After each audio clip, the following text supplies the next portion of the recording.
बस देखिए, हम लोग लास्ट ईयर एक बहुत सारे SOP जारी किए थे। हर एक पुलिस ऑफिसर, हर एक कस्टमर हमारे सहयोगी घर पर नहीं ड्यूटी पर जाए या कहीं घर जाना हो, बिना हथियार जाना हो,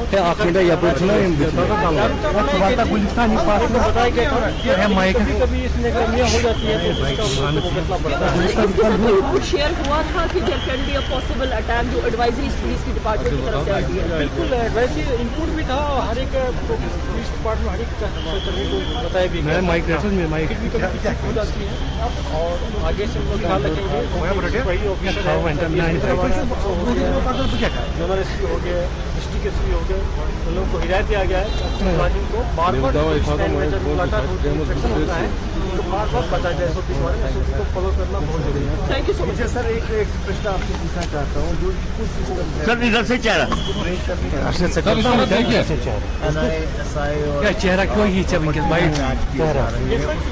सर इस तरफ देखिए, 2-3 साल से कर रहे हैं। होलिस्टिक अप्रोच इसमें काइनेटिक एंटी ऑपरेशन दोनों किया जाएगा।